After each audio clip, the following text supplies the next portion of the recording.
Industry Insider coming to you from Big Sound 2012. We're on a beautiful balcony here at the, I think it's the Oaks Aurora, actually, here in Brisbane. It's brought to you by Jay Dillon, and joining me, Fantine. How are you? I'm very good, thank you. You're looking marvellous this evening. Thank you. Getting ready for the gig?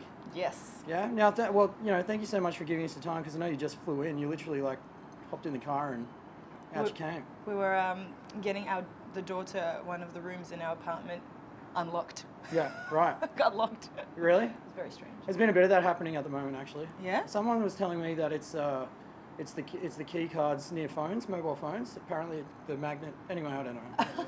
That's what I hear. So yeah, it's all good. Now we had to have a chat to hear an Industry Insider because we had a look at your profile up on the Big Sound application, and wow, interesting. Tell us a little bit about your heritage first, because I found that the most interesting. That's what really grabbed me in. It's please. Okay, born in Moscow. Yeah. Dominican mother. Yeah. So my dad is Russian. I was born in Russia, so I'm Russian Dominican, living in Australia. Mm-hmm. And I've been living here for a while though, so hence why I speak English without an accent. Yeah. Yes. Is that upbringing, your culture upbringing? Does that have anything to do with the effect on your music, or? Yeah, I think it does. I mean, I could swing it way further into the whole Latin spectre and the whole Russian spectre, but I haven't quite done that yet. Yeah. And I think it leaves room for me to explore that direction in the future a Yeah. little bit more. Okay. Yeah. For sure. Well, let's talk about your your taster tracks, as people like to call them. Rubber Room. Let's start with that. Okay. Let's take people right through so they get to know you really well. Okay. Let's talk about Rubber Room first. That was your first sort of release as a taster track, right? Yeah, that Yeah. was my first single Yeah. ever. Yeah. I don't know. It was something we released, a fun track. I thought it was a fun track. It was, the idea behind it was, it's the place where lost ideas go. So, yeah, it was meant to be a fun track, and so we did the clip, and it was a fun clip as well. Lots of colours and just having a bit of fun. Yeah, it's funny because it's been a while since that clip. Yeah. Now. When you look back on that initial single, what do you think about it now? Because artists always have a different opinion on looking back at their work. Oh, look, I still like to play it. It definitely, for getting people dancing, it's definitely one of those kind of good tracks to pull out, Yeah. good songs to pull out every now and then. I don't play it that often anymore. I don't feel any kind of resentment towards it or anything like you would expect. Oh, that song. Yeah. But I think it was a good start. Yeah. Yeah. Yeah. You're happy with it? I am. Yeah. It was definitely a good start. And what about? Let's talk a little bit about 11. That was number 2, right? Mm-hmm. Yeah. Well, 11, that was kind of probably the first song I felt the first song I'd written that I felt like I was going in the direction musically that I wanted to go in.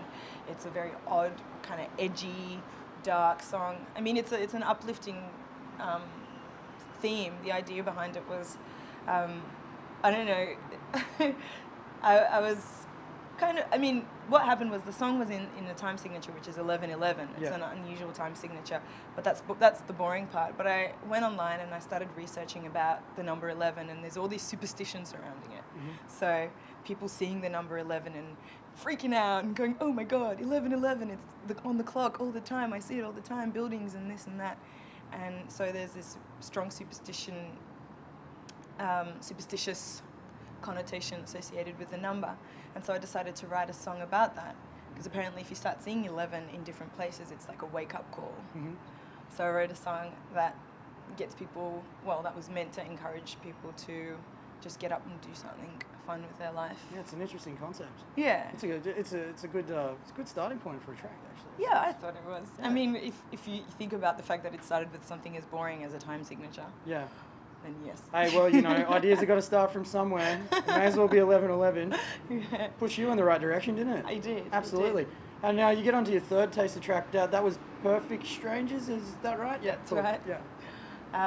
Right, well, Perfect Strangers, once again, was kind of slightly a different direction to where I wanted to go in. It's more of a pop song, and I think it's a great pop song. And I was really lucky to be able to go and have the song produced with Jason Cox. I went to London and we hung out in Damon Albarn's studio over there, and we recorded it there, and it was amazing. We recorded it in 3 languages as well. So that's a bit that's me being Native languages? Like, yes, yeah, yes, so okay, Russian yeah. and Spanish, Yeah, and so you could listen to the song "Perfect Strangers" in all those languages, and well, yeah, that song, I think it was a great pop track.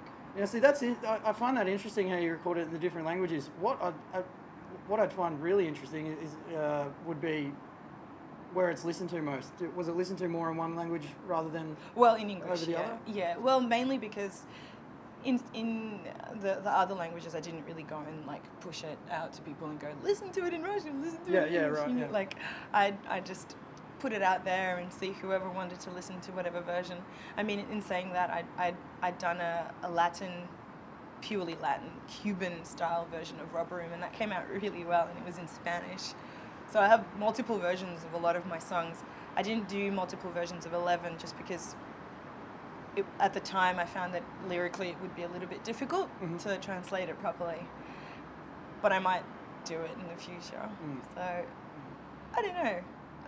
It's also fun for me to just practice translating my own songs into my own different languages and seeing how they turn out and trying to maintain the same emotion and the same storyline. Well, that is good practice. Throw that challenge out to a few artists, and I bet you they'd just go, hell no, I'm not even going to bother trying to do that. Yeah. So how's the process of your songwriting work? Do you partner up immediately, or do you start with your own idea and then go and find yourself a writing partner, or how does that work? The process of the songwriting. I don't really have any rules, so to speak. I mean, way back when I first started writing, I just write on my own and I just bash out some chords and see what happens, and then I'd go and bring the idea to, my then band, and we'd try and flesh it out and see how it goes. These days I prefer to just start off with co-writing straight away, just because it makes the process a lot more fun and a lot more dynamic, and it's a lot quicker as well. Yeah, absolutely. Yeah. Someone to bounce off is good too, I guess. Yeah, exactly. And it just always takes me in some different, interesting direction that I didn't expect, and not just melodically but also lyrically. And yes, everybody's got a very different concept of music or what they like in their minds, and I've got what I like in my mind, and when you put that stuff together, it always turns out like something new. Yeah, absolutely. Yeah. Well, that's the That's starts now, but we come to now, and I believe Don't Come Around came out in May. Yes. Yes? And how's that going at the moment? It's going I hear really it's well. getting really good Yes. traction and interest. Yes, it's going really well. We've had a lot of love on radio, and the clip came out recently, and it was a very dark clip. But so far, a 99% like rate on YouTube, so that's probably Hey, that's not too bad. that's not too bad. Did you go and just unlike one yourself just so it didn't look 100%? Like give yourself a bit of room to improve, or? No, I didn't. I don't mess with that. I don't even like go and watch my own videos from other computers just to get ready. Hey, I never thought of doing that, but I guess you could. You'd have to. That's like, yeah. That's a lot of hard work. That is. That's hard work. You might as well It's go just out and promote it properly. Exactly. You might as well just say, hey guys, right? I mean, at the end of the day, what's the point in that if I'm the only one watching it over and over again? You want other people to see it. Well, you get to bask in the glory of seeing how many hits you have on a video at home on the weekend when you're not doing anything. That's just Take a screenshot and look at it every day. It's better than taking a screenshot of 11:11, I think. Well, More hits on a video. I did that. I took a screenshot of 11:11 and went, look guys! Yeah. Oh, I'm over that. You got to do it. You have to. Yeah, you have to dabble in the numbers. Put it on Instagram. Yeah, absolutely. Now, so that will be Don't Come Around will be the first. Well, it is the first single out, but that's going to be for the new record. Am I correct? That will come out next year. Yes. Okay. So that's kind of the first single off the album, and yes, it's very exciting. I mean, still got to work on a few things. We're still in the it's all recorded now, but we're still in the process of tweaking it and arranging it. But most of it's there. Like, it's very listenable. And I assume you're testing a lot of this live. Yes. Yeah? All of it. How's Not all of it actually. Yeah. Some of the slower ones don't get played. Okay. It's just not the right time, right place. No. You got to pick your audience. Pick your audience. Yeah, that's Exactly. cool. That's good. Yeah. And what's coming up as far as gigs are concerned? When can people go and see you for the remainder of the year? Have you got gigs locked in that we can? Well, I've actually just done a residency in Sydney at the Beresford Hotel. Yeah. And that's just finished, and it's a good thing that it has, because I'm almost ready for a break. But of course, things come up all the time, and it's all on my website. Yeah. Which is fantine.com.au, right?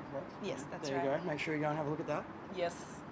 And at the moment, I don't have anything specifically booked till the end of the year, but Okay. So just stick to the website and keep following, and Yes. people will find out what's going on. yes. And hit that like button. That should, big sound, that's what.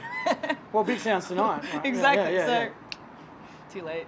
It is too late, but that's fine. At least everyone knows you're here. That's good. That's good. All right. Well, thank you very much for joining me here on Industry Insider. It's an absolute pleasure. Thanks for giving us your time so soon, getting off the plane. I really appreciate it. And as I said before, if you want any more information, you can go to fantine.com.au. Thank you for joining us. It's Fantine here from Big Sound 2012 for Industry Insider, brought to you by Jay Dillon.